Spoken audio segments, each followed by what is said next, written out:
درود بھیجیں محمد و آل محمد۔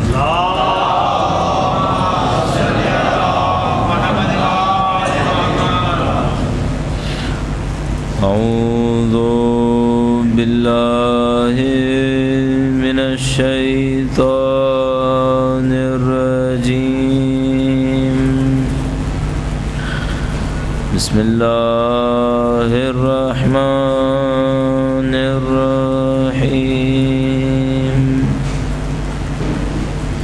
الحمد للہ رب العالمین،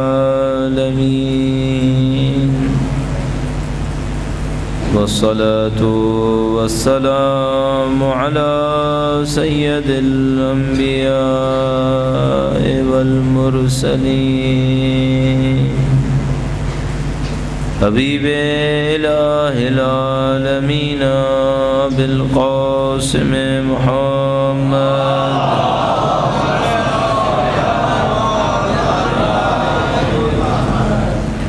وعلى آلہ الطیبین الطاہرین، سیما بقیت اللہ فی الأراضین۔ قال اللہ تعالی فی کتابہ الکریم، بسم اللہ الرحمن الرحیم، ام حسبت ان اصحاب الکهف والرقیم كانوا من آیاتنا عجبا۔ درود بھیجیں محمد و آل محمد۔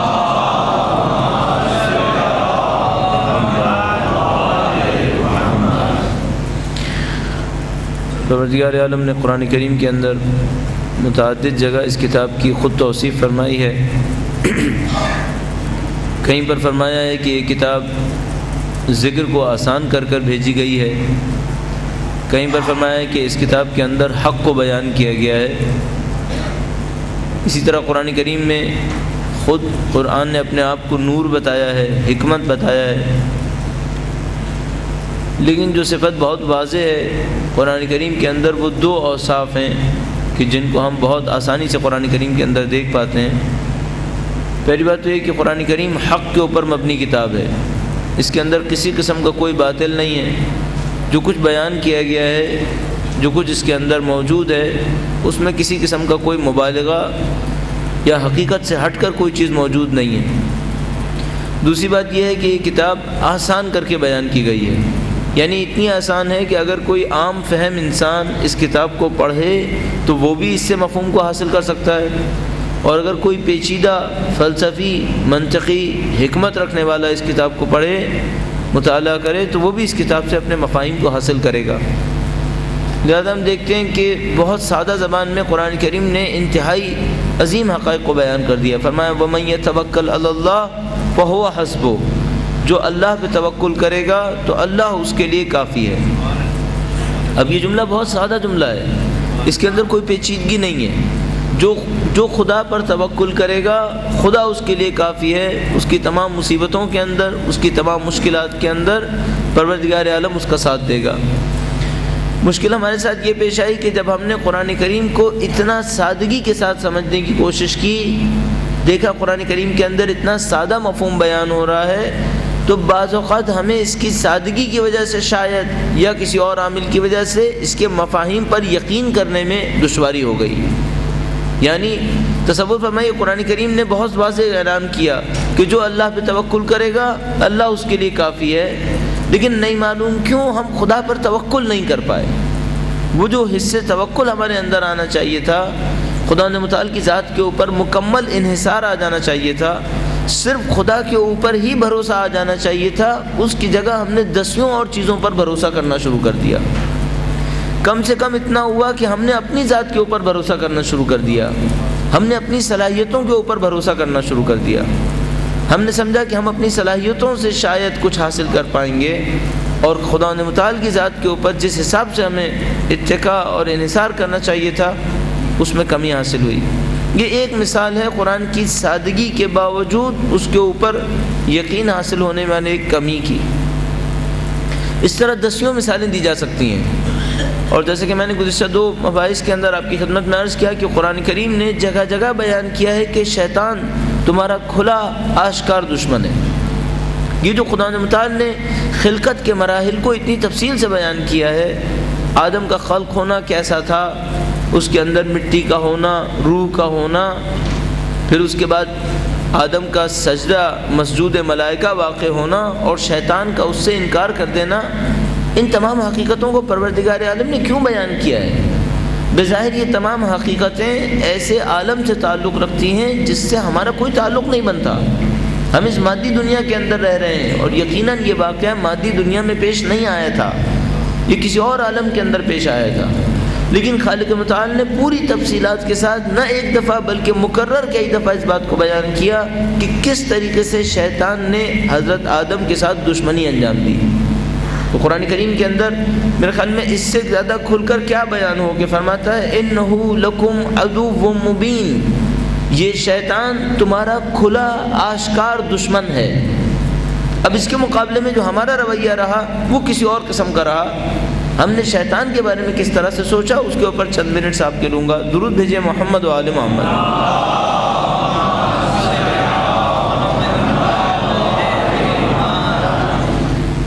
اتنی واضح تعبیر ہو جانے کے باوجود کہ شیطان تمہارا کھلا آشکار دشمن ہے، ہم لوگ اپنی زندگی میں جب عمل کر رہے ہوتے ہیں تو بہت کم اس شیطان کی دشمنی کو ڈھونڈ پاتے ہیں۔ یعنی ہم دیکھ رہے ہوتے ہیں کہ دنیا میں اگر آج حساب لگانا شروع کیجئے، دنیا کے اندر 6 ارب سے زیادہ آبادی ہے، اور 6 ارب سے زیادہ آبادی میں بمشکل 1.3 ارب مسلمان پائیں گے آپ۔ یہ جو باقی آبادی مسلمان نہیں ہو پائی، کیا یہ شیطان کے حربے کا شکار نہیں ہوئی ہے؟ یہ جو 1.3 ارب آبادی آپ کو مسلمان نظر آ رہی ہے، اس کے اندر لگ بھگ 70% سے زیادہ لوگ وہ ہیں کہ جو خاندان اہل بیت کے منصب امامت کا شعور حاصل نہیں کر پائے۔ کیا یہ شیطان کے حربے کا شکار نہیں ہوئے؟ ان 30% بمشکل 30% میں جنہوں نے خاندان اہل بیت کے منصب امامت کا کم از کم زبانی اعتراف کیا، بہت کم فیصد ان لوگوں کی ہے جو اس بات کے اوپر یقین کامل حاصل کر پائے اور اپنے کمالات کے اوپر فائز ہو سکے۔ ہم خود اپنی زندگی میں بخوبی واقف ہیں کہ متعدد دفعہ ایسے شیطانی حربے کا شکار ہو گئے جس میں ارادے کے ساتھ خود پھنستے چلے گئے، جبکہ کسی بھی صورت میں نہیں چاہتے تھے کہ ہم اس جگہ پر پہنچیں۔ ایک عام مومن، ایک عام مسلمان کیا کبھی ارادے سے چاہے گا کہ اس کی نماز قضا ہو جائے؟ کون سا چاہے گا شخص کہ جو جان بوجھ کر اپنی نماز کو قضا کرے؟ لیکن اس کے باوجود کبھی رات کو دیر سے سونے کی وجہ سے، اور کبھی صبح کو آنکھ کھل کر پھر دوبارہ سو جانے کی وجہ سے، یہ جو انسان شیطان کے حربے کا شکار ہوا ہے، یہ کیا اپنے اس دشمن کو پہچاننا نہیں چاہے گا کہ کوئی دشمن ہے جو دشمنی کر رہا ہے؟ بدقسمتی سے ہم زندگی گزار رہے ہیں، ہم خود سمجھ رہے ہیں کہ کسی دشمن کی دشمنی کا شکار ہو رہے ہیں، لیکن اس دشمن کو واضح طور پر پہچاننے کی اور اس کی شناخت حاصل کرنے کی کوشش نہیں کر پا رہے۔ اور اس کی وجہ یہ ہے کہ یہ دشمن ہمارے سامنے کبھی بھی کھلے آشکار طریقے سے ظاہر ہونا نہیں چاہے گا۔ ہے یہ دشمن، اس کی دشمنی میں کوئی شبہ نہیں ہے، لیکن ہمیشہ اپنے آپ کو کہیں نہ کہیں چھپا کر رکھے گا۔ جس موضوع بحث کو ہم نے شروع کیا ہوا ہے، اس کے اندر میں چاہوں گا کہ ہم تسلسل کے ساتھ شیطان کے کردار کو دیکھنے کی کوشش کریں، اور اس کی وجہ یہ ہے کہ اس پوری کائنات میں اللہ کے راستے میں کوئی دشمن شیطان سے بڑھ کر موجود نہیں ہے۔ اگر خالق متعال نے انسان کو بھیجا تو اس کو سب سے پہلے یہ تعلیم دے دی کہ تمہارا سب سے بڑا اور آشکار دشمن شیطان ہے۔ تو ہمیں یہ دیکھنا ہوگا کہ یہ جو کچھ انجام پایا، 3 انتظار جن کی طرف میں نے مسلسل اشارہ کیا آپ کی خدمت میں، ان 3 انتظاروں میں شیطان کا طریقہ کار کیا رہا؟ اس نے پروردگار عالم کی ہدایت کے مقابلے میں کس قسم کے حربے استعمال کیے، اور وہ شیطانی حربے کیا نتائج دے سکے؟ درود بھیجے محمد و آل محمد۔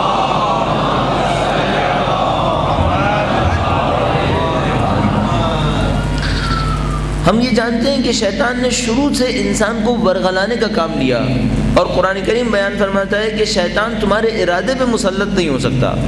شیطان جو کچھ کرے گا کچھ ایسی ترکیب ہوگی کہ تمہارا ارادہ ایک خاص سمت میں جائے، وہ ہمارے ارادے پر حاکم نہیں ہو سکتا، کرنا ہم ہی نے ہے۔ اب اگر آپ دیکھیں جو انتظار اب تک پیش آئے ہیں، ہم نے آپ کے سامنے 3 انتظار بیان کیے، حضرت نوح علیہ السلام کے زمانے میں، حضرت موسیٰ علیہ السلام کے زمانے میں، اور ختمی مرتبت کے زمانے میں ہونے والا انتظار، اور یہ چوتھا انتظار جس میں اب ہم گزر رہے ہیں۔ ان چاروں میں شیطان کا طریقہ کار کیا رہا؟ اب تصور یہ بھی رکھیے گا کہ قرآن کریم ارشاد فرماتا ہے کہ یہ شیطان اکیلا نہیں ہے، اور قرآن کریم نے بیان فرمایا شیطان کی ذریت بھی ہے، شیطان کی اولاد بھی ہے۔ اس کے بعد ایک جگہ فرماتا ہے شیطان کے بھائی بھی ہیں، ایک جگہ فرماتا ہے شیطان کی حزب بھی ہے، گروہ بھی ہے۔ ہم نے کب ان باتوں کو پہچانا؟ یعنی آپ تصور فرمائیے کہ آپ نے زندگی میں کبھی اس بات کے اوپر غور فرمایا کہ شیطان کی پارٹی کون سی پارٹی ہے، شیطان کا گروہ کون سا گروہ ہے، شیطان کے بھائی، شیطان کی ذریت، یہ سب کیا ہے؟ 2 راستے میرے اور آپ کے سامنے۔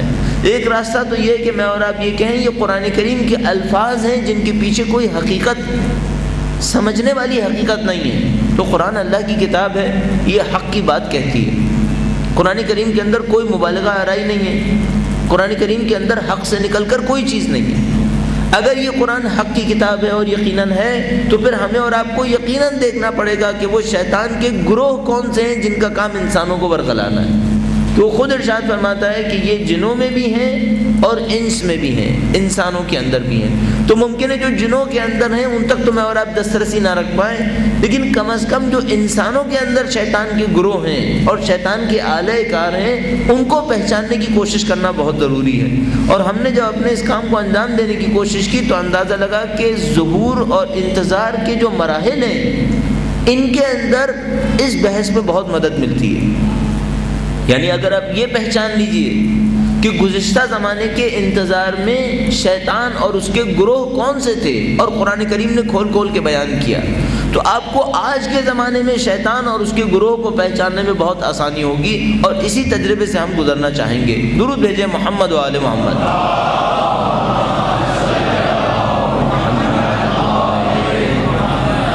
اب ذرا خود سوچئے گا کہ دنیا میں جہاں کہیں بھی کوئی کام ایسا واقع ہوگا جس میں آپ اور میں یہ کہیں یہ شیطانی کام ہے، تو ہمیں شیطان کے گروہ کو دیکھنا پڑے گا۔ وہ کون سا گروہ ہے جس نے اس کام کو انجام دیا ہے، وہ کون سی پارٹی ہے جو شیطان کی طرف سے اس کام کو انجام دے رہی ہے۔ جیسے کہ آج کے دن جو کچھ پیش آیا ہے، جو کچھ آج کے دن پیش آیا ہے، سمجھ لیجئے میں آپ کے سامنے نہیں کہنا چاہوں گا کہ یہ پہلی دفعہ پیش آیا یا آخری دفعہ پیش آیا، نہ یہ پہلی دفعہ پیش آیا ہے نہ یہ آخری دفعہ پیش آیا ہے۔ ہم یہ سمجھتے ہیں یہ بھی تاریخ کا ایک تسلسل ہے، اس میں بھی شیطان کے ماننے والوں کا ایک تسلسل ہے۔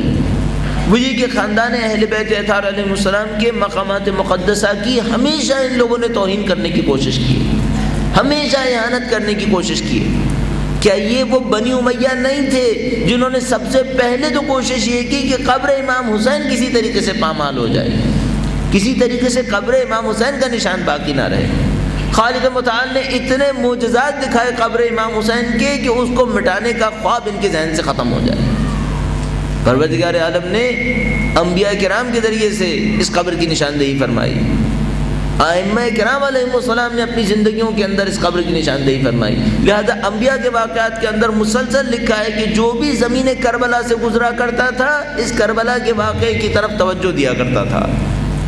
ائمہ اطہار نے اس زمین کا اتنا تقدس بیان فرمایا کہ جب کسی نے پوچھا کہ مولا اگر زیارت کرنے جائیں اور ایک ہاتھ کٹوانا پڑے تو زیارت کریں یا نہ کریں، فرمایا زیارت کرو اور قبر کے مقام کو باقی رکھو۔ قبر کا مقام باقی رہنا بہت اہم تھا، اور ہم نے مختلف اشروں اور خمسوں میں اس بات کی طرف اشارہ کیا کہ کیوں خاندان اہل بیت اطہار علیہ السلام چاہتے تھے کہ قبر کا نشان باقی رہے۔ یہ قبر کے نشان تھے جو خاندان اہل بیت اطہار علیہ السلام کی فکر کو دنیا بھر میں پہنچا دیا کرتے تھے، اس کے ذریعے سے خاندان کی فکر پھیلتی تھی۔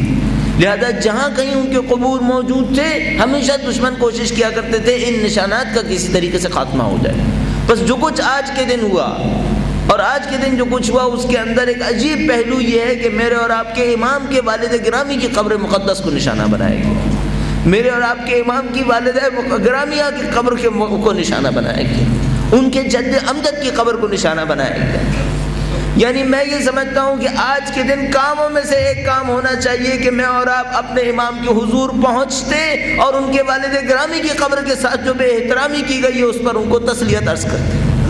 چونکہ پروردگار عالم نے ہم توفیق مانگی ہے خدا نے متعال سے کہ وہ ہمیں کبھی یہ توفیق دے، ہماری آنکھوں کے اندر اتنی طاقت نہیں کہ ان کے حضور پہنچ سکیں۔ میں چاہوں گا کہ خالق متعال کے حضور اس توفیق کو طلب کرنے کے لیے اور اپنے امام کے حضور ان کے والد گرامی کی قبر کے ساتھ ہونے والی اہانت اور بے احترامی کے سلسلے میں تسلیت پیش کرنے کے لیے 3 دفعہ بآواز بلند درود بھیجیں، محمد و آل محمد۔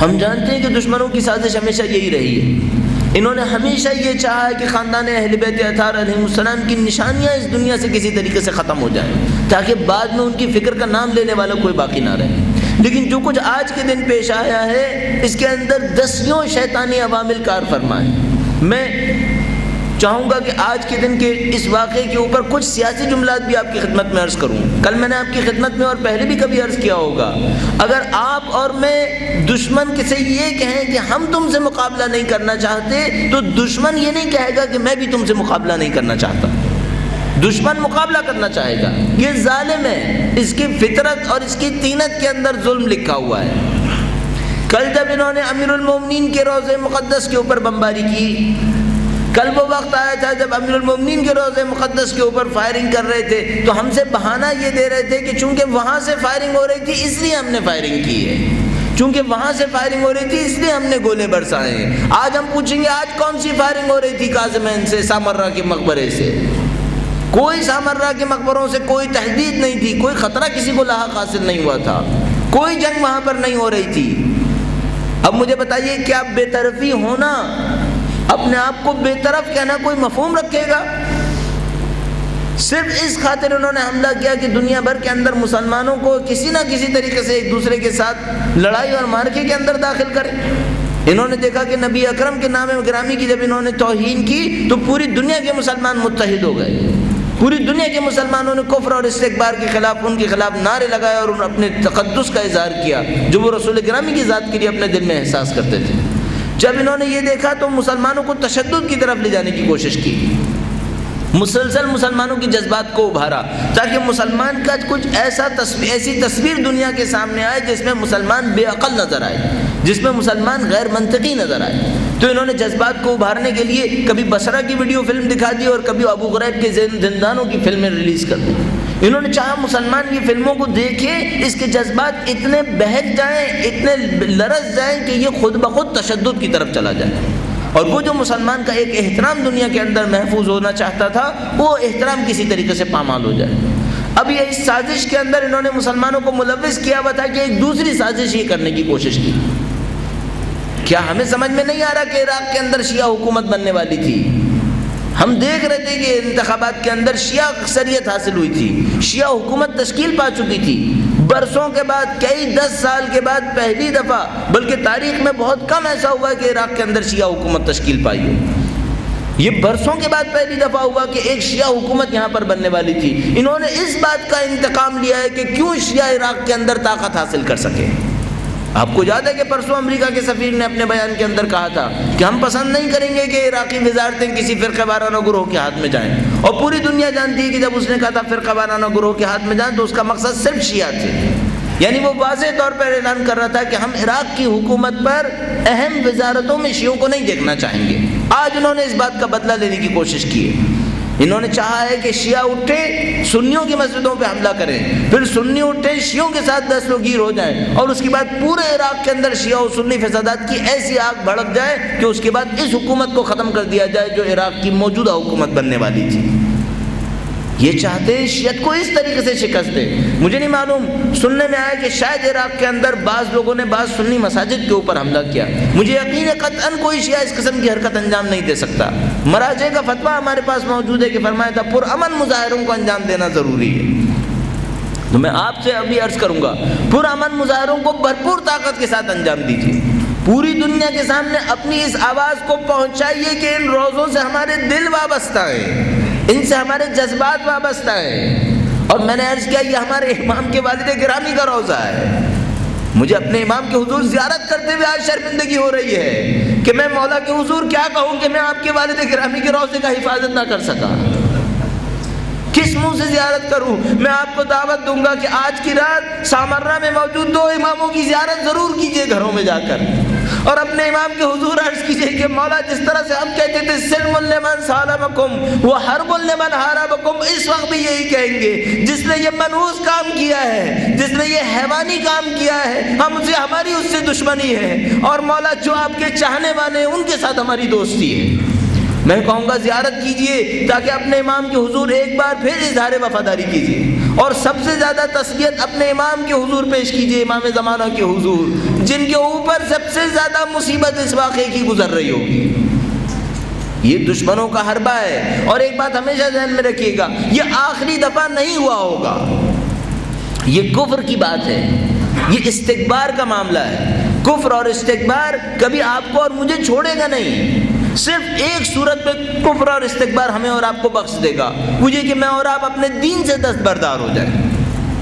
نعوذ باللہ، اگر آج ہم بھی ان فحشا خانوں کے اندر بیٹھے ہوتے، اگر شیعت بھی آج ان کے فحاشیوں کے اندر ان کی مادہ پرستی میں ساتھ دو رہی ہوتی، تو ان کو پھر شیعت سے کوئی دشمنی نہیں تھی۔ ان کو پتا تھا شیعت کے اندر معنویت ہے، ان کو پتا ہے ان کے پورے دنیا میں ہونے والے ظلم کا مقابلہ صرف شیعت نے کیا ہے، اس خاطر انہوں نے شیعوں سے انتقام لیا۔ ان سے ہماری دشمنی ہمیشہ باقی رہنے والی دشمنی ہے۔ میں آپ کی خدمت میں عرض کروں گا یہ وہی شیطانی ٹولہ ہے جس کی پوری تاریخ ہمارے سامنے موجود ہے، اور پروردگار عالم نے اپنی کتاب کے اندر اس کو بیان کیا ہے۔ موضوع کے اندر آپ یقیناً اس کو ملاحظہ فرمائیں گے۔ میں چاہوں گا اس گفتگو کو یہاں پر روک لوں اور اپنے موضوع کی طرف واپس جاؤں تاکہ ان دشمنوں کے مکروہ چہرے کو آپ کے سامنے آشکار کروں۔ درود بھیجے محمد و آل محمد۔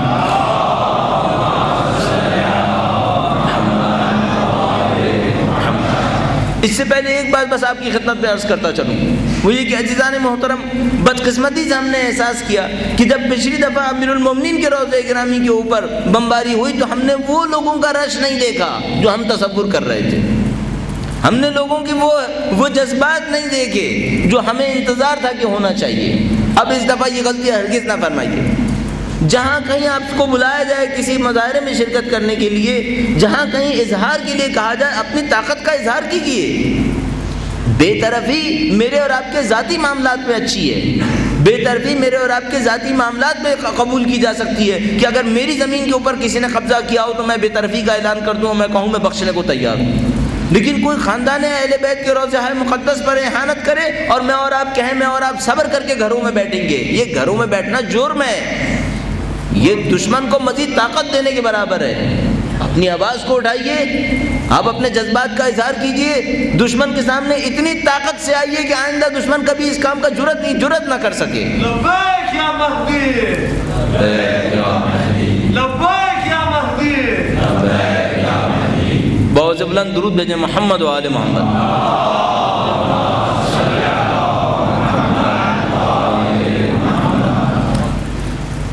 ہم نے اپنے موضوع کے اندر عرض کیا کہ پروردگار عالم نے ہمیشہ انسانوں کا مختلف طریقوں سے امتحان لیا ہے، اور امتحانوں کی ایک صورت یہ ہوتی ہے کہ خدا نے متعال اپنے ماننے والوں کو کچھ حیرت اور کسی پریشانی کے زمانے کے اندر رکھتا ہے تاکہ ان کے ایمان کا امتحان لیا جا سکے۔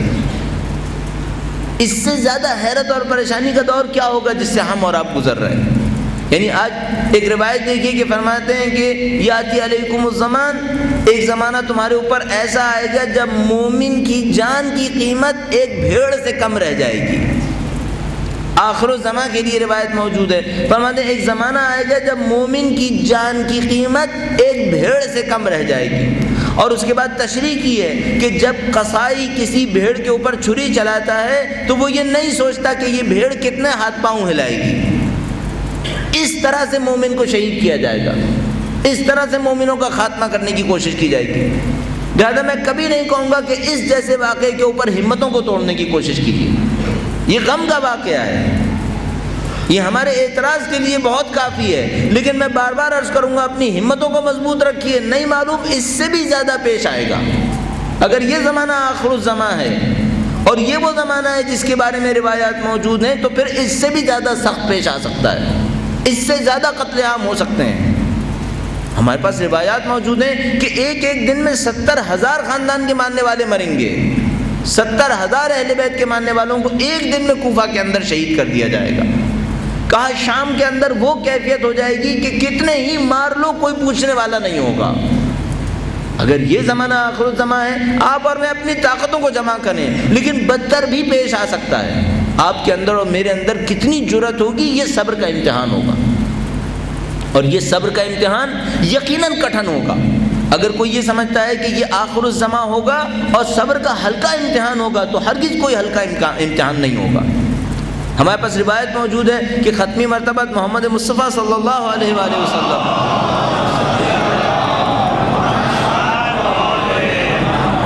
ایک دفعہ اپنے اصحاب کے درمیان تشریف فرما تھے، ارشاد فرماتے ہیں کہ خداوندہ مجھے اپنے بھائیوں سے ملا دے، اے خدایا مجھے اپنے بھائیوں سے ملا دے۔ اصحاب وہاں پر موجود تھے اور کہتے ہیں کہ اے اللہ کے نبی، ہم نے آپ کے ہمراہ جنگ بدر لڑی، ہم نے آپ کے ہمراہ احد لڑی، ہم نے آپ کے ہمراہ غزوے لڑے، کیا ہم آپ کے بھائی نہیں ہیں؟ فرمایا نہیں، تم میرے اصحاب ہو، میرے بھائی کچھ اور لوگ ہیں۔ فرمایا آپ کے بھائی کون ہیں؟ فرمایا میرے بھائی وہ مومنین ہیں جو آخر الزماں کی مصیبتوں کے مقابلے میں اپنے ایمان کی حفاظت کریں گے، وہ میرے بھائی ہیں۔ اصحاب نے کہا ان کا ایمان کیسا ہوگا؟ فرمایا ان کا ایمان ایسا ہوگا کہ تم مجھے اپنے درمیان پاتے ہو تو میرے اوپر ایمان لاتے ہو، وہ صرف میری لکھائی کو دیکھ رہے ہوں گے اور تب بھی میرے اوپر ایمان رکھیں گے، وہ صرف چند روایتوں کو دیکھیں گے لیکن ان روایتوں کی وجہ سے میری ذات پر ایمان رکھیں گے۔ یہ ایمان آسان کام نہیں ہوگا، اسی لیے اس کی جزا بھی اتنی شدید جزا ہے۔ نبی اکرم نے اپنے ہمراہ لڑنے والوں کو اپنے اصحاب کہا، لیکن آخر الزماں کے مومن کو اپنا بھائی تعبیر فرمایا۔ کیا نبی کا بھائی بننا اتنا آسان ہوگا؟ جو مصیبتیں میرے سامنے اور آپ کے سامنے آ رہی ہیں، یہ مصیبتیں کم ہیں، اس سے زیادہ کے لیے مجھے اور آپ کو تیار ہونا پڑے گا۔ میں نے کہہ رہا کمزوری دکھائیں گے دشمن ہمارے اوپر ظلم کرے، ہم اپنی بھرپور طاقت کا مظاہرہ کریں، لیکن شیطان اس سے زیادہ شدید حربے استعمال کرے گا۔ تاریخی تسلسل سے مجھے اندازہ ہوتا ہے اور قرآن کریم اور آیات مبارکہ سے واضح طور پر سمجھ میں آتی ہے بات ہمیں کہ اس سے زیادہ مصیبتیں ہمارے اوپر ٹوٹ سکتی ہیں۔ مجھے اور آپ کو اس تسلسل کو اسی لیے میں آپ کی خدمت میں عرض کرنا چاہ رہا ہوں تاکہ آپ اس تسلسل کو سمجھیے اور تاریخ میں اپنی جگہ کو سمجھنے کی کوشش کیجیے کہ میں اور آپ کس جگہ کے اوپر کھڑے ہیں۔ جس جگہ پہ میں اور آپ موجود ہیں، یہ تاریخ بشریت کا نازک ترین مقام ہے۔ یہ کفر و باطل کی جنگ کی انتہا کے اندر ایک انتہا ہونے والی ہے۔ اگر یہ وہ جگہ ہے جو ہم سمجھ رہے ہیں کہ آخر الزماں ہے، پھر یہ اس قسم کا ایک معرکہ ہوگا۔ یہ محض 5 وقت کی نماز پڑھ لینے کا معرکہ نہیں ہوگا، یہ محض سال میں 1 مہینہ روزہ رکھنے کا نہیں ہوگا، اس میں ایمان اور کفر کی جنگ لوگوں کی ہڈیوں تک پہنچ جانے کے برابر کاٹ دے گی۔ تب کہیں جا کر کچھ مومن اس دنیا سے باہر آ پائیں گے، اور ان مومنین کے لیے نبی اکرم فرماتے ہیں کہ وہ میرے بھائی ہوں گے۔ بس معرکہ بہت سخت معرکہ ہوگا۔ ہم اس تسلسل کو جاننے کے لیے ایک بار پھر کوشش کریں گے کہ ان واقعات کو بیان کریں جو روایات کے ذریعے ہم تک پہنچے اور قرآن کریم کی آیات کے ذریعے۔ بار دیگر درود بھیجیے گا محمد و آل محمد۔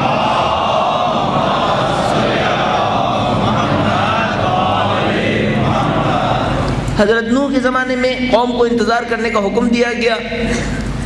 اس زمانے میں شیطان نے کیا حربہ استعمال کیا؟ لیکن ہمیشہ ذہن میں رکھیے گا، تاریخ میں خدا کے راستے کے مقابلے میں سب سے بڑا دشمن شیطان ہے، جو چہرے بدلتا رہے گا، ہمیشہ چہرے بدلے گا، لیکن اصلی دشمن شیطان ہی ہے۔ آج بھی چاہے کسی بھی نقاب کے پیچھے چلا جائے، اصلی دشمن شیطان ہی ہے۔ وہی دشمن جو قوم نوح کے سامنے تھا، وہی قوم موسیٰ کے سامنے تھا۔ قوم نوح کے سامنے اس نے کیا شیطانی حربے استعمال کیے؟ تو کفر کو دنیا کے اندر طاقت مل رہی تھی، جو اہل ایمان تھے وہ کمزور تھے، یہ اس کا سب سے بڑا حربہ تھا۔ قوم نوح کے مقابلے میں نے عرض کیا امتحان کم شدت کا امتحان تھا، صبر و استقامت کا امتحان تھا، اس سے بڑھ کر نہیں تھا۔ کشتی کے اندر سوار ہونا تھا، اور جو دشمن کا حربہ تھا وہ یہ کہ شیطان نے اپنے ماننے والوں کو دنیا کے اندر طاقت دلائی، دنیا کی طاقت ان کے پاس بہت تھی، شہرت ان کے پاس بہت تھی، مومنین کم تھے اور طاقت کم تھی۔ جب معاملہ حضرت موسیٰ علیہ السلام تک پہنچا، اب شیطانی حربہ کئی قدم آگے بڑھ چکا تھا۔ آپ حضرت موسیٰ علیہ السلام کے زمانے میں دیکھیے، حضرت موسیٰ علیہ السلام کے زمانے میں قوم بنی اسرائیل نے جو سامنا کرنا ہے وہ اپنے سامنے صرف دنیاوی اعتبار سے طاقتور دشمن کا سامنا نہیں کرنا ہے۔ فرعون دنیاوی اعتبار سے بہت طاقتور تھا، لیکن اس کے ساتھ شیطان کا حربہ ایک قدم پیچیدہ ہو گیا، وہ یہ کہ اس فرعون نے الوہیت کا دعویٰ کر دیا، خدا ہونے کا دعویٰ کر دیا۔ اس کا مطلب یہ ہے کہ شیطان نے دین کو بھی اپنے راستے میں استعمال کرنے کی کوشش کی۔ شیطان نے کچھ ایسا حربہ کیا کہ اسے انسانوں کے اندر کچھ ایسا انسان مل گیا شیطان نما کہ جو خداوند متعال کے خدائی کا دعویٰ کر سکے، اور اس دعوے کے ذریعے سے لوگوں کو گمراہ کرنے کی کوشش کی۔ اب اس کے بعد دیکھیے جیسے جیسے حضرت موسیٰ کی تشریف آوری کا وقت نزدیک ہوتا ہے، شیطانی حربہ بڑھتا چلا جاتا ہے۔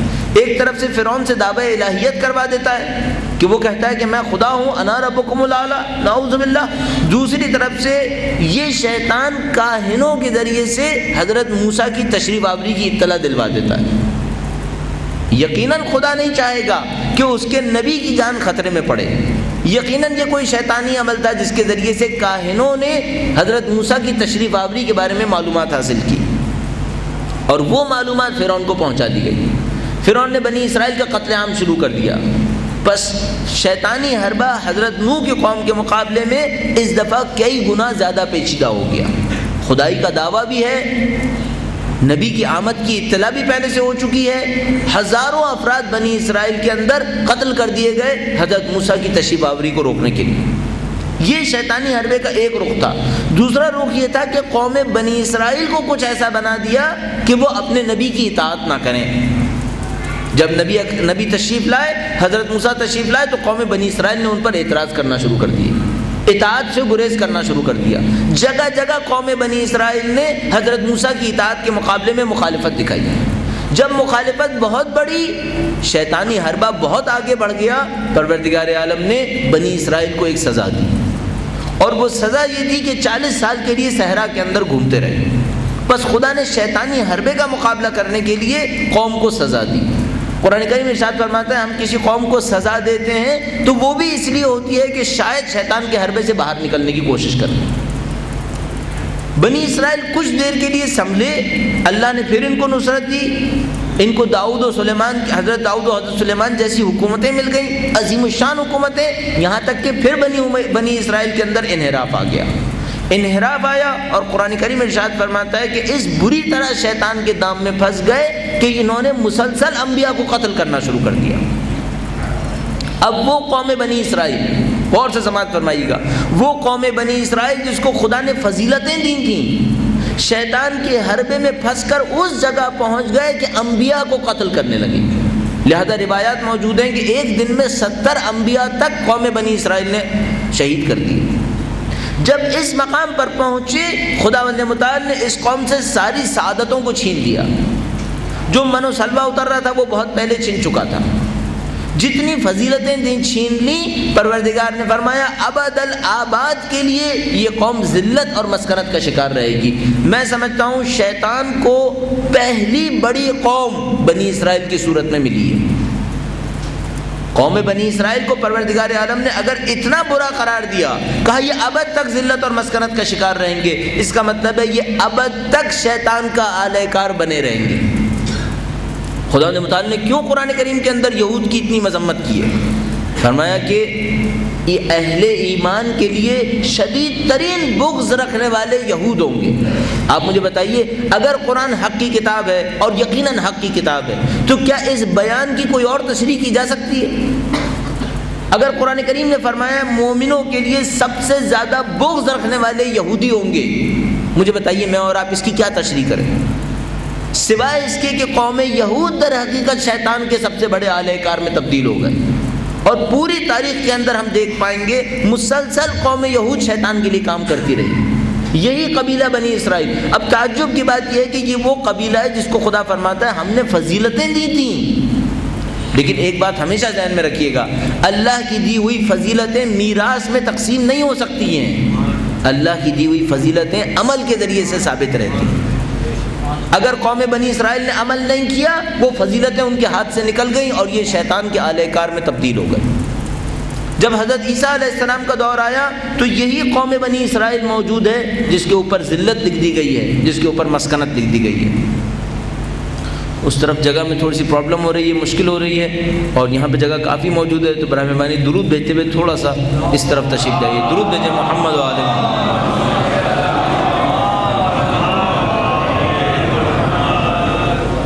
بار دیگه درود بھیجے گا محمد و آل محمد۔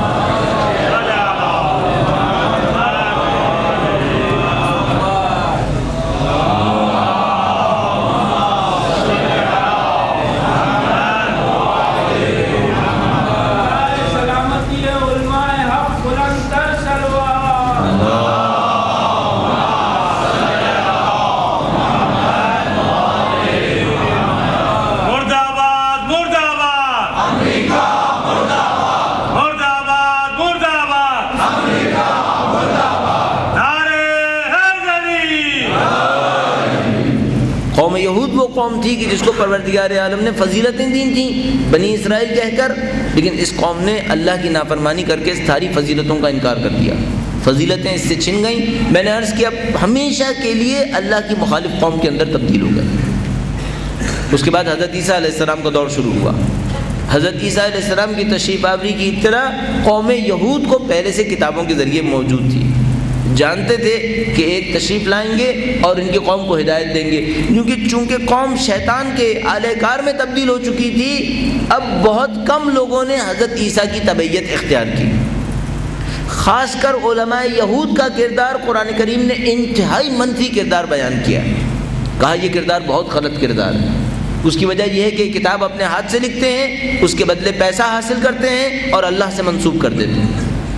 اور ان علماء یہود کا کردار ہمیں حضرت عیسیٰ کے واقعے کے اندر بہت واضح طور پہ نظر آتا ہے کہ در حقیقت شیطانی حربہ ان علماء یہود کے ذریعے سے اتنا کارگر ہوا کہ حضرت عیسیٰ علیہ السلام کو وہیں پر ختم کر دینے کی سازش شروع ہو گئی، اور اپنی دانش میں انہوں نے حضرت عیسیٰ علیہ السلام کو پھانسی پر بھی چڑھا دیا، لیکن یہ خدا کا معجزہ تھا کہ اس نے حضرت عیسیٰ علیہ السلام کو محفوظ کیا۔ اب آپ تصور فرمائیے، اگر تھوڑا سا مقایسہ کیجئے قوم بنی اسرائیل کا حضرت موسیٰ علیہ السلام کے زمانے میں اور اسی قوم بنی اسرائیل کا حضرت عیسیٰ کے زمانے میں، تو اب آپ کو ایک فرق نظر آئے گا۔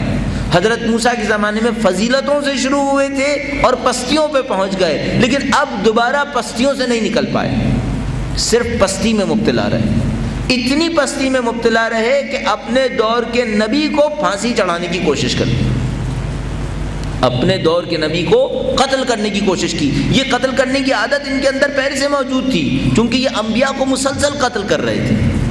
اس کے بعد دور نبی اکرم کا شروع ہوتا ہے۔ آیا شیطان کا گروہ تبدیل ہو چکا؟ وہی قوم یہود ابھی بھی موجود ہے۔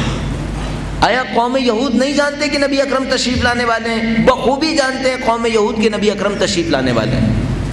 اب میں کیا سوچوں کہ قوم یہود جس کی اتنی مذمت خدا نے متعال نے کی ہے، کیا وہ اپنے کردار سے خائف ہو گئے؟ مثلا کردار تبدیل کر لیا، تو ہمیں ختمی مرتبت کے دور نبوت کے اندر ایک دن بھی ایسا نظر نہیں آیا کہ یہود نے اپنا کردار تبدیل کیا۔ مسلسل نبی اکرم کے خلاف سازشیں کرتے رہے، مسلسل نبی اکرم کے خلاف محاذ آرائی کرتے رہے۔ لہذا روایتوں میں موجود ہے کہ نبی اکرم کی مدینہ تشریف آوری سے 300 سال پہلے یہودی یہاں پہ آ کر رہ گئے تھے، اور بظاہر یہ کہہ کر آئے تھے کہ یہاں پر اللہ کا نبی آئے گا، ہم اس کی نصرت کرنے کے لیے یہاں پر آئیں، لیکن تاریخ نے ثابت کیا کہ یہ نصرت کرنے کے لیے نہیں آئے تھے، بلکہ چاہتے تھے کہ نبی کو اس ابتدائی جگہ پر ہی ختم کر ڈالیں، کسی طریقے سے نبی کے کام کو وہیں پر ختم کر دیں۔ کیوں؟ اس کی وجہ یہ ہے کہ ان کی روایتوں کے اندر واضح طور پر لکھا تھا کہ جو آخری نبی آئے گا وہ تمہارے اقتدار کا خاتمہ کر دے گا۔ اس آخری نبی سے دشمنی کرنا چاہتے تھے۔ لہذا میں نے عرض کیا نبی کی نبوت میں کہیں ایک دن بھی ایسا نظر نہیں آتا کہ قوم یہود نے ان کا ساتھ دینے کی کوشش کی ہو۔ وہ جو صلح نامہ ہوا، میثاق مدینہ ہوا، اس کو بھی جتنی تیزی کے ساتھ یہودیوں نے توڑ دیا، اس سے واضح ہے کہ میثاق مدینہ میں بھی یہ لوگ مخلص نہیں تھے۔ اب اگر کوئی نبی اکرم کی زندگی کو دیکھے اور پوچھے کہ شیطان کا آلہ کار اس دور میں کون تھا، تو مجھے دو آلہ کار شیطان کے نظر آتے ہیں۔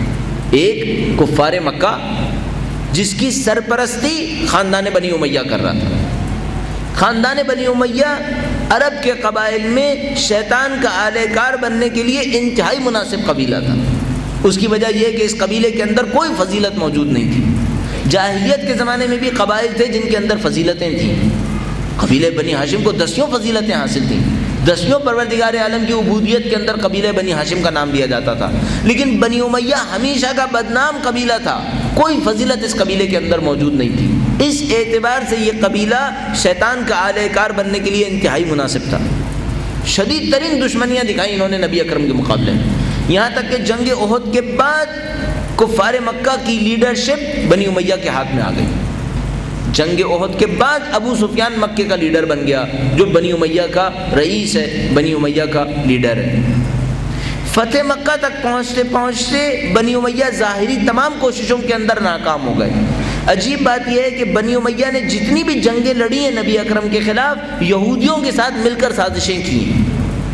اس کا مطلب یہ ہے، کم سے کم میں اگر ان تمام واقعات کو دیکھوں تو میں سمجھتا ہوں نبی اکرم کے زمانے میں شیطان کے آلہ کار 2 قومیں قرار پا رہی تھیں۔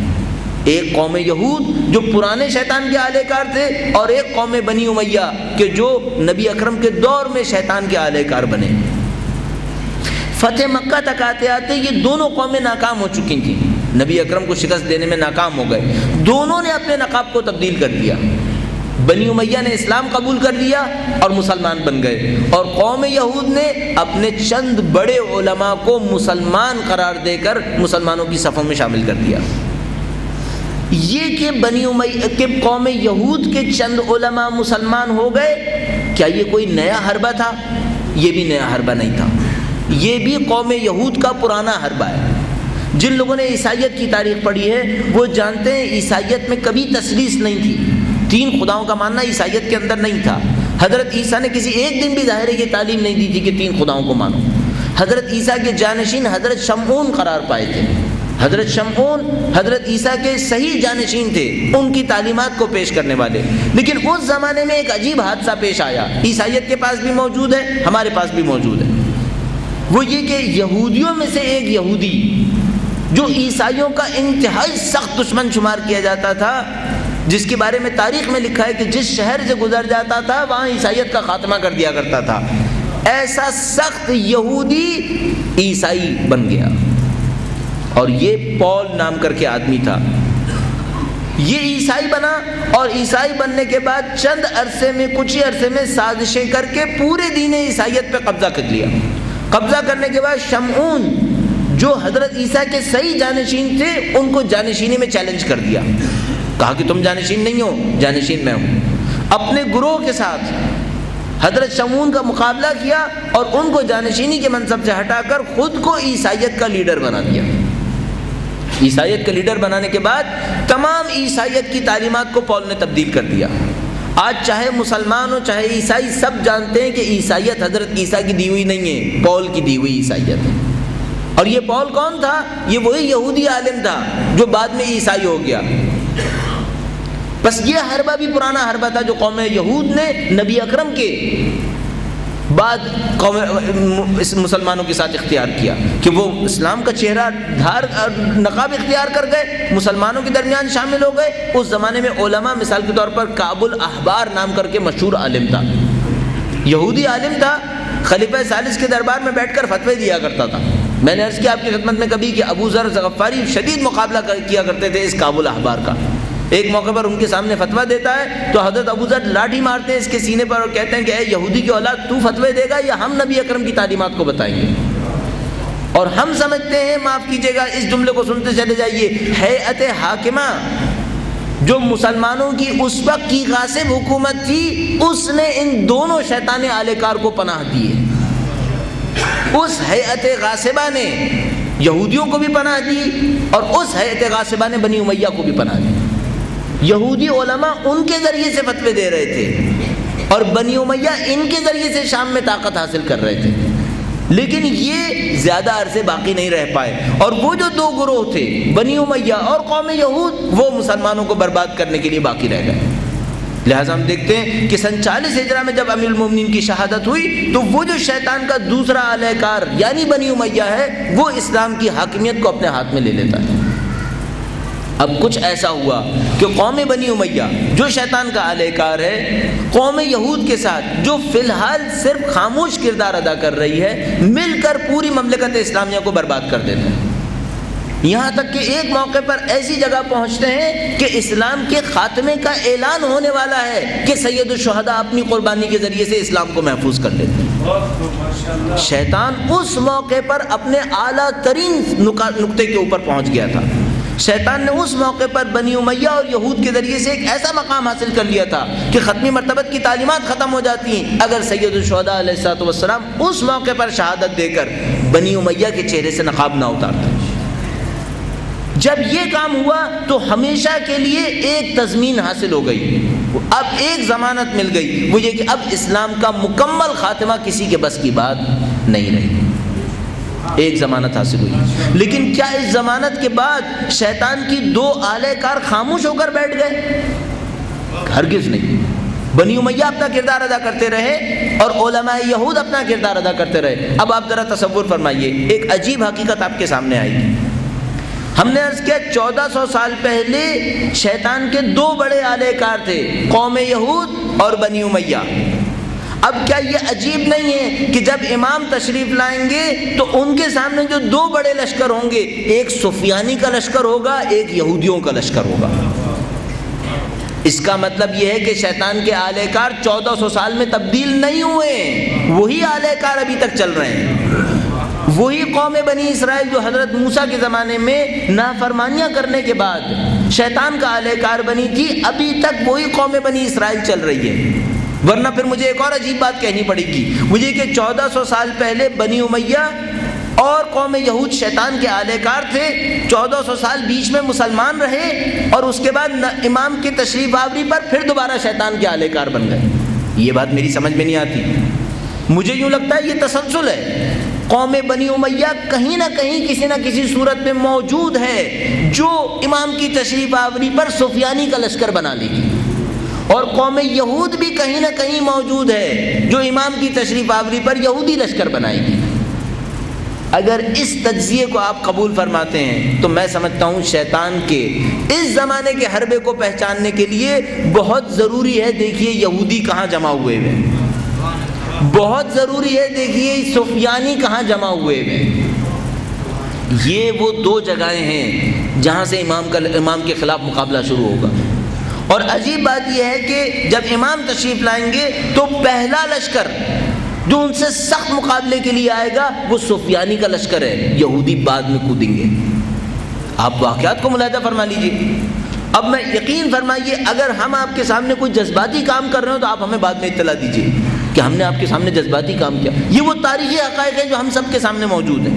کوئی چیز میں نے آپ کی خدمت میں ایسی نہیں کہی ہوگی، مجھے تقریباً اطمینان ہے، جو آپ نے اپنی زندگی میں پہلی دفعہ سنی۔ یہ سب وہ باتیں جو تاریخی حقائق ہمارے سامنے ہیں۔ قوم بنی اسرائیل کبھی سدھرنے والی قوم نہیں بنی، قرآن کریم نے لکھا ہوا ہے۔ قوم بنی امیہ کبھی سدھرنے والی قوم نہیں ہے، تبھی تو بار بار ہماری زیارتوں کے اندر لعن ہوا ہے قوم بنی امیہ کو۔ اگر بنی امیہ کے اندر سدھرنے کا کوئی امکان ہوتا تو خاندان اہل بیت اپنے ماننے والوں کو بنی امیہ پر لعنت کرنے کے لیے نہ کہتے۔ کیوں زیارت عاشور کے اندر کہا اللہم العن بنی امیہ قاطبہ، خدا لعنت کرے تمام کی تمام بنی امیہ کو۔ اور اگر بنی امیہ مٹ چکی ہوتی تو آج کے دور میں کسی مٹے ہوئے قبیلے پر ہم لعنت کیوں کر رہے ہیں؟ غور فرمائیے، اگر قوم بنی امیہ مٹ گئی ہے تو مٹے ہوئے قبیلے پہ لعن کرنے کا کیا سوال ہے؟ اور قوم یہود اگر مٹ گئی ہے تو پھر کیوں قرآن نے لکھا ہے کہ یہ ابد تک خدا کے دشمن رہیں گے؟ اس کا مطلب ہے یہ باقی رہیں گے، یہ اللہ کے دین سے دشمنی کریں گے۔ اب صرف ایک سوال رہ جائے گا، وہ یہ آج یہ دو دشمن کیا ہیں اور کیا کر رہے ہیں؟ دو راستے میں نے آپ کی خدمت میں عرض کیا. ایک تو آپ یہ کہیے بنی امیہ مٹ گئے، آج بنی امیہ نہیں ہے. دوسرا یہ کہ آپ یہ کہیے کہ یہود مٹ گئے، آج قوم یہود نہیں ہے. تو میرا نہیں خیال دنیا کے اندر کوئی اتنا احمق ہوگا کہ یہودیوں کے چھپے ہونے کی بھی بات کرے گا. کیا دنیا میں کسی کو نظر نہیں آ رہا کہ دنیا میں یہودی کہاں جمع ہوئے ہوئے؟ کیا پوری دنیا سے 100 سال کے اندر یہودیوں کو جمع کر کے اسرائیل کے اندر نہیں پہنچایا گیا؟ تو ہمارے سامنے بالکل واضح ہے کہ یہ قوم بنی اسرائیل ہے جو اس ملک کے اندر جمع ہوئی ہے، جو غاصب ملک ہے. اور اگر ظلم کے اعتبار سے دیکھا جائے تو دنیا بھر کا ظلم اس ملک کے اندر جمع ہوا ہے. کیا وہ مادی طاقت ہو، چاہے وہ انسانوں کی جانوں سے کھیلنا ہو، چاہے وہ عزت و ناموس کو تباہ و برباد کرنا ہو، سب کا سب اس اسرائیل کے ملک کے اندر شامل ہے. تو ہم سمجھتے ہیں کہ وہ جو یہود امام عالی مقام کے لشکر کا مقابلہ کرنے کے لیے جمع ہوئے ہیں، در حقیقت یہی اسرائیل ہے کہ جو چاہے گا کہ بعد میں امام عالی مقام کا مقابلہ کرے. اب آپ تصور کیجئے جو روایتیں ہمارے پاس ماں بعد ظہور کی موجود ہیں، ظہور کے بعد کی، ان کے مطابق امام یہودیوں سے لڑنے بیت المقدس جائیں گے. اس کا مطلب ہے اس زمانے کے یہودیوں کا مرکز بیت المقدس ہوگا. کیا یہ ہماری آنکھوں کے سامنے حاصل نہیں ہو چکا؟ اگر آج سے 100 سال پہلے مجھ سے کوئی کہتا کہ یہودیوں سے لڑنے امام بیت المقدس جائیں گے تو میں اپنے ذہن میں سوچتا کہ یہودی تو یورپ میں رہ رہے ہیں، یہودی تو امریکہ میں رہ رہے ہیں، امام بیت المقدس کیوں جائیں گے؟ آج ہماری آنکھوں کے سامنے موجود ہے. پوری دنیا کے یہودی جمع ہو کر یہاں پہ جمع ہوئے ہیں. قرآن کریم سورہ اسراء میں ارشاد فرماتا ہے جب آخری وقت ہوگا جئنا بکم لفیفا، تم سب کو ہم جمع کر کے ایک جگہ لے آئیں گے. یہ قوم بنی اسرائیل کیا نہیں ہے؟ کیا یہ قوم یہود نہیں ہے؟ اس کے بعد میں آپ سے پوچھوں گا شیطان کا دوسرا اہل کار کہاں ہے؟ قوم بنی امیہ. پھر ایک اور مشکل آپ کی اور میرے سامنے آئے گی، وہ یہ کہ دجال کون ہے؟ آیا دجال خاموش ہے؟ آیا دجال کا لشکر تشکیل نہیں پا رہا؟ آیا دجال کی نشانیاں ہم سے کیا کہہ رہی ہیں؟ یہ وہ سوالات ہیں میں چاہوں گا جن کے اوپر آپ غور فرمائیے اور کل ہم اس کے اوپر مزید تحقیق انجام دیں. لیکن ایک بات جو ہماری آنکھوں کے سامنے ازہر من الشمس ہے، وہ یہ کہ قوم یہود کی نشانی حاصل کرنا کوئی مشکل کام نہیں. آپ اس اسرائیل ملک کے اندر ساری نشانیوں کو ڈھونڈ پائیں گے. کسی بھی نشانی کو پوچھئے قرآن کریم میں قوم یہود کی تصویر جمع کیجئے، وہ ساری آیتیں جمع کر لیجئے جو قوم یہود کے بارے میں اللہ نے لکھی ہیں. اس کے بعد آپ دیکھیے دنیا بھر میں کہاں پر یہ آیتیں تطبیق ہو پائیں گی. تو میں آپ سے عرض کروں گا ہماری عادت یہ ہو گئی ہے کہ جب ہم اللہ کی آیتوں کو پڑھتے ہیں تو سمجھتے ہیں اس کا مطلب کچھ اور ہوگا. کیوں مطلب کچھ اور ہوگا؟ اگر اللہ نے لکھا ہے کہ اہل ایمان کے لیے سب سے زیادہ دشمنی اشد عداوۃ للذین آمنوا الیہود، یہود ہیں جو سب سے زیادہ دشمنی کریں گے اہل ایمان سے، تو اب اس کو انکار کرنے کا کیا فائدہ؟ کیا اس کے انکار کرنے سے یہود اپنی دشمنی ختم کر دیں گے؟ لیکن ہمارے ساتھ مشکل یہ ہے کہ ہم نے اپنے آپ سے یہ کہا کہ یہ سیاسی مسائل ہیں، ہم اس میں داخل نہیں ہوں گے. کیوں داخل نہیں ہوں گے؟ میرے مولا کا دشمن دشمنی کے اندر اپنے لشکر کو جمع کرتا رہے اور میں کہوں میں سیاسی مسائل میں داخل نہیں ہوں گا، میں بے طرفی دکھاؤں گا، تو کیا جب میرے مولا شمشیر لے کے آئیں گے تب بھی میں بے طرفی دکھاؤں گا؟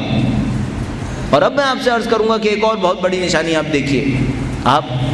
میں نے پہلے بھی آپ کی خدمت میں عرض کیا، آپ امام خمینی کی شخصیت کو کیسا پاتے ہیں؟ میرا نہیں خیال اس وقت جہاں تک میں جانتا ہوں 100 سال کے اندر جو عرفاء آئے ہیں، عرفاء کے حالات زندگی پڑھیے آپ، اور اس آخری 50 سال کے اندر جس کو ہم 100 سال میں جس کو ہم آیت اللہ خمینی کی زندگی کے سال کہہ سکتے ہیں، 1900 اور کچھ کے اندر ان کی ولادت ہوئی اور آخر میں 1988 میں ان کا انتقال ہوا.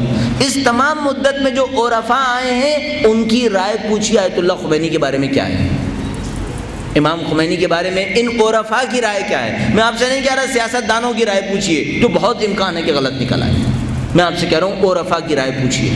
جس کسی کو آپ عارف سمجھتے ہیں، اللہ کا پہچاننے والا سمجھتے ہیں، اس کی رائے پوچھیے امام خمینی کے بارے میں کیا ہے. آپ کو سب کی رائے نظر آئے گی کہ یہ عارف ہے، ان کے اندر عرفان ہے، ان کے اندر معنویت ہے. اب آپ اگر ان کی شخصیت کے عرفان کے قائل ہیں، میں نہیں کہہ رہا ان کی شخصیت کی سیاست کی بات کر رہا ہوں، عرفان کی بات کر رہا ہوں، عبادت کی بات کر رہا ہوں، زہد، تقوی، پرہیزگاری، عبودیت کی بات کر رہا ہوں. اگر یہ سب ان کی ذات میں ہے تو انہوں نے یہ جملہ کیوں کہا اسرائیل کو صفحہ ہستی سے مٹ جانا چاہیے؟ کیا یہ سیاسی جملہ ہے؟ تو کیا میں ایک عارف سے، زاہد سے، عابد سے اللہ کی بندگی میں ساری زندگی گزارنے والے سے توقع کروں کہ وہ اپنے بڑھاپے میں آ کر سیاسی جملے بولنا شروع کر دے گا، مصلحتوں کے تحت بولنا شروع کر دے گا؟ یا میں یہ تصور کروں کہ یہ امام کا خادم ہے جو امام کے دشمن کی نشاندہی کر رہا ہے؟ اس کے علاوہ مجھے کوئی راستہ نظر نہیں آتا۔ مرد آباد، مرد آباد، اسرائیل مرد آباد، تقی حسین تیرے دشمنوں پہ لعنت، امام زمانہ بلندر صلوات۔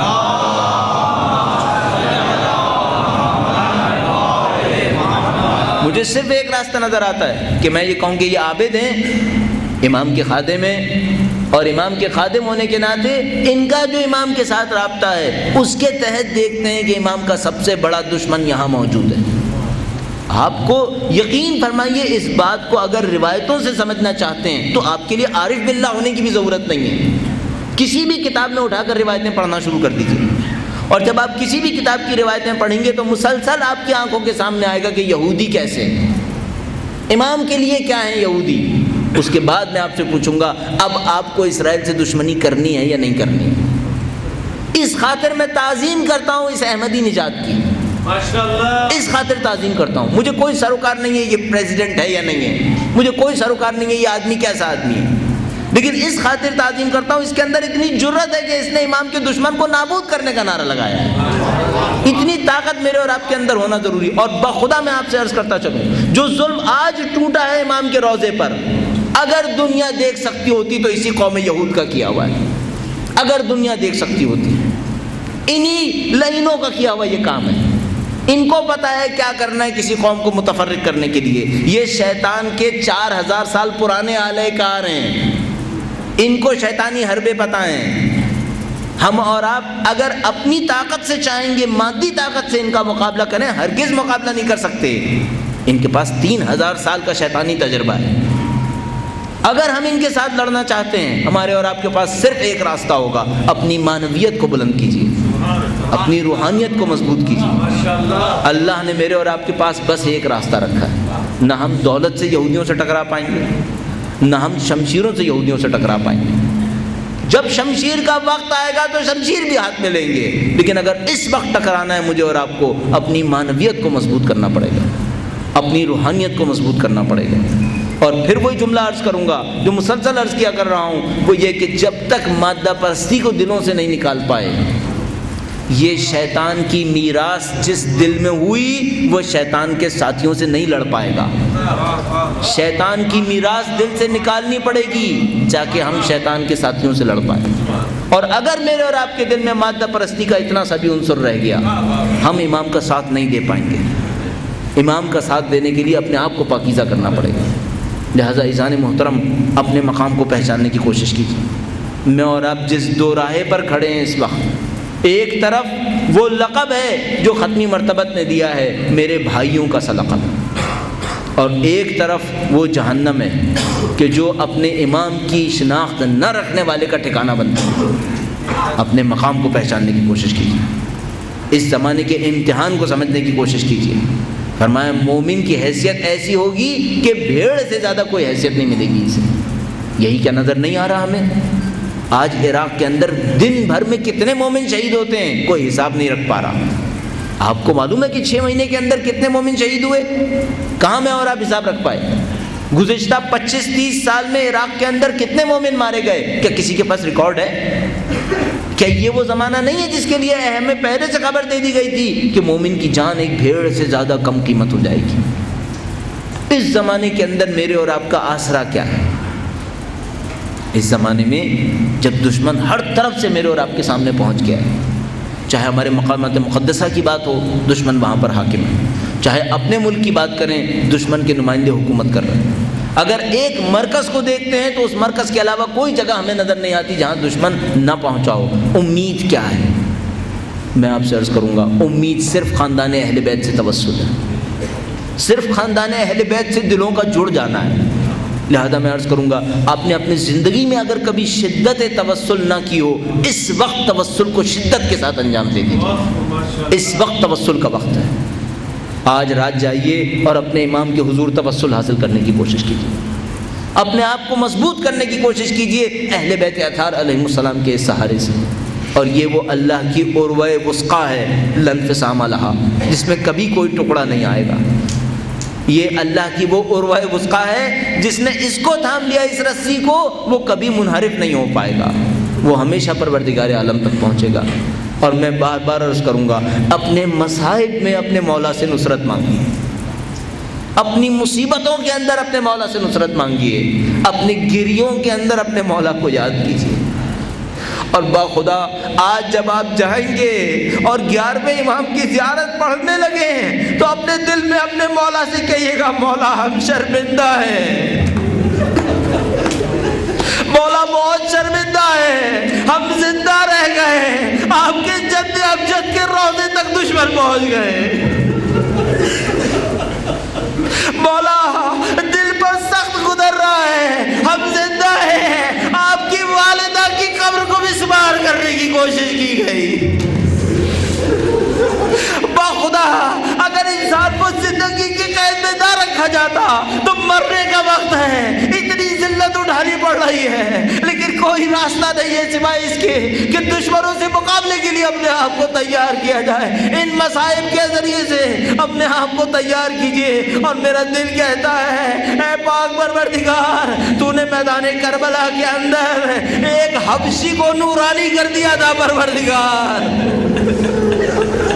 اے خدایا تو غلاموں کو عزت دینے والا ہے، تو حبشیوں کو نورانی کرنے والا ہے پروردگار۔ وہ کربلا کے دن وہ وقت آیا، حبشی غلام سید الشہداء کے سامنے آ گیا، کہا مولا مجھے بھی جہاد کی اجازت دے۔ مولا نے فرمایا، اے جان، ہم غلاموں کو آسان وقت کے لیے رکھا کرتے ہیں، اگر مشکلات آتی ہیں ہم اپنے غلاموں کو بھیج دیا کرتے ہیں، ہم اپنے غلاموں کی جانوں کو خطرے میں نہیں ڈالتے۔ بس وہ حبشی غلام تڑپ گیا، کہا مولا اتنے سال آپ کا نمک کھایا تھا اس امید پر کہ کبھی تو یہ خون بھی کام آئے گا، کبھی تو یہ جان کام آئے گی، میں بھی کہوں گا مولا اتنے سال آپ کا نام ذکر کیا ہے، ارے اس جان کو مفید کر دے، اس جان کو اپنے کام میں لے لے مولا۔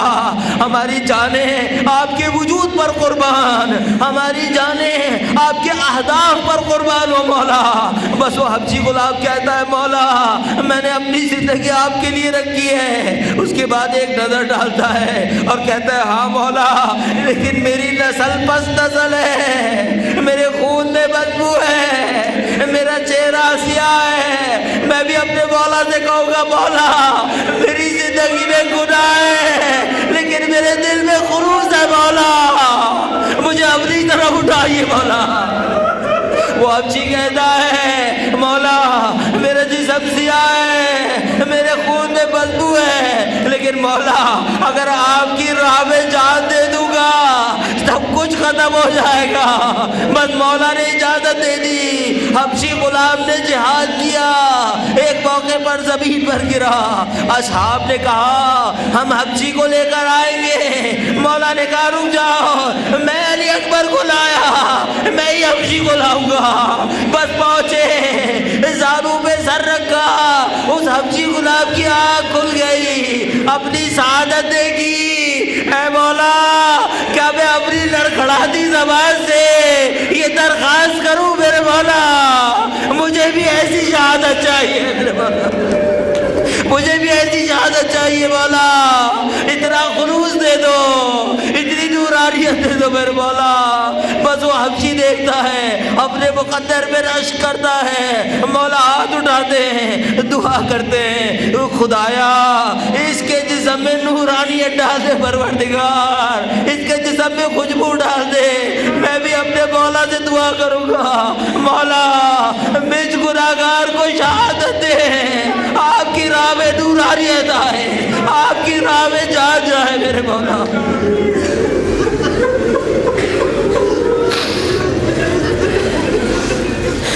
وَسَيَعْلَمُ الَّذِينَ ظَلَمُوا أَيَّ مُنْقَلِبٍ يَنْقَلِبُونَ۔ اے پاک پروردگار تجھے واسطہ محمد و آل محمد کا اس قلیل سی عبادت کو قبول فرما۔ اے پاک پروردگار ہمارے دل کی دعاؤں کو تو سننے والا ہے پاک پروردگار، ہماری مخلصانہ دعاؤں کو قبول فرما۔ اے پاک پروردگار یہاں جو متقی و پرہیزگار بیٹھے ہوئے ہیں پاک پروردگار، تجھے ان کے خلوص کا واسطہ ہے پاک پروردگار، ہمیں اپنے امام کی ملاقات ان کی نصرت سے مشرف فرما۔ اے پاک پروردگار ہماری موت اپنے امام کی راہ میں شہادت قرار فرما۔ اے پاک پروردگار جن ظالموں نے، جن درندوں نے یہ عمل انجام دیا ہے پاک پروردگار، اے پاک پروردگار ان ظالموں کو نیست و نابود فرما۔ اے پاک پروردگار جن مشرکوں نے